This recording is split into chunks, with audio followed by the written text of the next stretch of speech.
श्रोता बंधुगण नमस्कार। बर्तमान मु आपण मानक पेटेन मेडिसिन गल्पटी कहबी। यही गल्पटी फकीरमोहन सेनापति जे ओडियार जन्मदाता बोली कहती तांकरी लेखा एटा। बर्तमान मु गल्पटी आरंभ करुछि। सान्ताणीकर टाणुआ हुकुम जारी तांको बरकू से बहुत मद पियंती एवं मद पीकरी घर को आसिकरी बहुत उत्पात करती। से बाहर को मध्य जाती भारी तारा बोली गोटे झील सांगे से भी मद पियंती। सेहीपरी सान्ताणी से कही था तमे बाहर को कहीं जीवनी तमे घर भितर रही से टाणुआ भाव जारी करते कबाट कण रे दिशुथी गला खिंकारिले मुकाशुथी एपरी कही था। सान्ताणी कही था बाबू को जे देख मुझे गला खिंकारी तुम से आसिकी मु अच्छी बोली तुम टिके टिके टिके बाट जाऊच किंतु तुम्हें बाहर को जीवनी। इे बाबूर मद न पीले चलेनी। दिने कहले जे मद न पीकि बहुत हैरान हो गली। उस्मान तारा गोटे चिठी पठेला से बाहर को टिके जाती। बाहर को गला बेलू उस्मान तारा गोटे लोक गोटे पिला हाथ में चिठीटे पठेला तमें आसब। तेणु से जावाक तैयार होती भूलिले जी। तेणु से भावुता मुझे जी कौन करी एमती भावुता आसिक सान्ताणी की कहले देख मोर एटा टिके बाहर को जावाक अच्छी मो देहटा टिके भल नहीं मुझे ठाकुर मंदिर जी। सान्ताणी जापारे कहले हाँ तुम यहाँ गोटे ठकामी बाहर मु तुमको तुम बाहर को जापर ठाकुर पूजा मोर अच्छी जदि ठाकुर पूजा अच्छी तुम घर भीतर कर मुझे ठाकुर को पूजा करके आसबि कि आम दुई जन जाक जा। से बाबू तो से उस्मान तारा प्रेम पागल। तेणु सी नाई कि मना कले नाई नाई मु एकला पड़ेबी घरे पूजा कले हम। तापर घरे पूजा करने को सब ठीक कले कहले जे मु घर भितर शोथी दिन सारा से घरे स्त्री लोकर छाई पड़नी। एटा से गोटे चाल कर बाबू कारण से मद पी ना उस्मान तारा पाक जी ये सब चाल कर।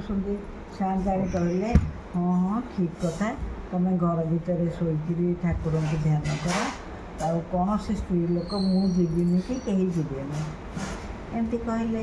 कहला बेलू ना कि से बाबू कौन कले घर भितर सका उड़ी होकर शोई था। ये सान्ताणी आसिक कबाट डुंगिकी कहते आहा केते कष्ट पाउछंती दिन सारा खाऊना। से स्वामी की प्रकृत से हिंदूधारी से स्वामी की बहुत भल पाती। तेणु से दुखरे दुखी होकर कहते आहा किसी खाई ना दिन सारा पड़ती। इे कौन है से बाबू जीवा आगु चाकर मकरू को डाकिले कहले अरे अरे मकरू तू गाँ जावाक कहूलु परा तोते मु किसी टंका देवी तू तो घर को जीवु मुझे आज दिन सारा शोथु घोड़ी होकर जमा उठिबुनि। सी कह नाई नाई मुझा करी सान्ताणी जानले मत पिटी पकड़े ना नाई नाई सान्ताणी कहीं जान सान्ताणी जापर बोले कहले। ये ना कि मकरू को शुआई देकर से उस्मान तारा पाक पलैले। जमी उस्मान तारा पाक पलैं इे मकरू शोची संध्या है। संध्या है बाबू उठी ना संध्या बेले कहते आसवा उठापी पूजा सर पिठा पणा कर सान्ताणी रखी। ए समय से घर को गले आहा आम बाबू शोई कि खाई ना बोली आउँसी दौरान ତାଙ୍କ ଗୋଡ଼ ହାତ କରୁଥାନ୍ତି। ସେ ମକୁରୁ ତ ଶୋଇଛି, ମକୁରୁ ନାକି ଭିତରେ ଡରିକିରି ଥରୁଛି। ତାପରେ ଦେଖିଲା ବେଳକୁ ତାଙ୍କର ମେଛା ନାହିଁ। ଆରେ ବାବୁଙ୍କ ମେଛା କାହିଁ ଗଲା କହିକିରି ଯେମିତି ଖୋଲି ଦେଇଛନ୍ତି, ସାଙ୍ଗେ ସାଙ୍ଗେ ତ ଡେଇଁ ପଇଲେ। କହିଲେ କ'ଣ ହେଲା ମକୁରୁ, ତୁ ଏଠି ଅଛୁ କହିକିରି ରାଗିଗଲେ ବହୁତ। ତାପରେ ମକୁରୁ କହିଲା, ମୋତେ ମାରନ୍ତୁନି ମା', ଆଉ ମୋତେ ବାବୁ ଏମିତି କହିଲେ, ମୁଁ ଶୋଇଛି, ମୋତେ କ୍ଷମା କରିଦିଅନ୍ତୁ। ତାପରେ ସାଆନ୍ତାଣୀ କହିଲେ, ହଉ ହଉ, ମକୁରୁକୁ ଏଇନେ ଯଦି ମାରିବି କିଛି କାମ ହେବନି। ସେ ମକୁରୁକୁ କହିଲେ, ତୁ ପୁରା ତ ଘରକୁ ଯିବା କହୁଥିଲୁ, ନେ ଏଇ 20 ଟଙ୍କା ନେ, ଯାଇକିରି ସେ ଘର ଭିତରେ ଲୁଚିଥାଏ। ସେ ଘର ଭିତରେ ମକୁରୁ ଯାଇକିରି ଲୁଚିଲା। ସାଆନ୍ତାଣୀ ନାଇକି ସେଇ ଜାଗାରେ ଶୋଇପଡ଼ିଲେ। ତାପରେ ଘଣ୍ଟେ ଗଲା, ବୋଲେ ବାବୁ ଏଟା ମଦ ପିଇକିରି ଆସିଛନ୍ତି। ଆସିକିରି ସେ ଭାବିଛନ୍ତି ମକୁରୁ ଶୋଇଛି ବୋଲେ ଡାକୁଛନ୍ତି, ଏ ମକୁରୁ ଉଠ ବାବା ମକୁରୁ, ସାବାସ ଭାଇ ମକୁରୁ, ମୁଁ ଆଜି ଯାହା କଲି ତୋ ସାଆନ୍ତାଣୀ ନାଁ ହେଉଛି ସୁଲୋଚନା। ସୁଲ କ'ଣ ନା ପୋଖରୀରେ ହୁଏ, ଚୁନା ଚୁନା ପିଠା ହୁଏ, ଆଉ ତା ନାଁ ହେଉଛି ଉଷ୍ମାନ ତାରା।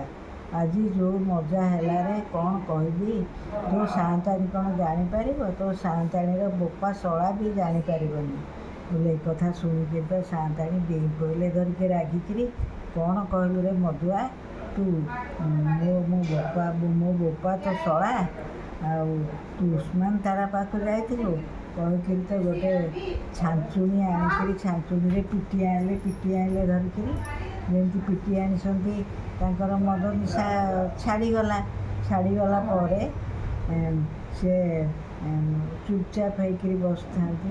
ତାପରେ ଦେହ ଯାକ ଫୁଲି ଯାଇଥାଏ। ସାଆନ୍ତାଣୀ ତାଙ୍କୁ ଘିଅ ଫିଅ ଲଗେଇଦେଲେ, ତାଙ୍କୁ ଘଷା ଘଷି କଲେ, କହିଲେ ଆହା ମୁଁ ମୋ ସ୍ୱାମୀକି ମାରିଲି, ଇଏ କଲି। ଆଉ ସେଇଦିନୁ ସାଆନ୍ତାଣୀ ଆଉ ସେ ବାବୁ ଭଲରେ ରହିଲେ, ଆଉ ମଦ ଖାଇବାକୁ ଯାଇନାହାନ୍ତି। ତେଣୁ ଫକୀରମୋହନ ଅନୁରୋଧ କରିଛନ୍ତି, ଏବେ ସବୁ ଯେଉଁ ମଦ ଖାଇକିରି ସ୍ତ୍ରୀ ଲୋକମାନଙ୍କୁ ତାଙ୍କ ସ୍ୱାମୀମାନେ ପିଟାମରା କରୁଛନ୍ତି, ସେମାନଙ୍କୁ ଏମିତି ପେଟେଣ୍ଟ ମେଡ଼ିସିନ ଦରକାର, ଅର୍ଥାତ୍ ଛାଞ୍ଚୁଣିରେ ପିଟିଲେ ସେମାନେ ଠିକ୍ ହେବେ। ଏଇଟା ଫକୀରମୋହନଙ୍କ ଲେଖା। ଆଉ ବର୍ତ୍ତମାନ ମୁଁ ଗପଟି କହିଲି। ଆଉ ଶ୍ରୋତା ବନ୍ଧୁଗଣ, ଆପଣମାନଙ୍କୁ ନମସ୍କାର। ଆପଣ ଏ ଗପଟି ଶୁଣିକିରି ଆପଣ ସବସ୍କ୍ରାଇବ୍ କରିବେ ବୋଲି ଅନୁରୋଧ କରୁଛି।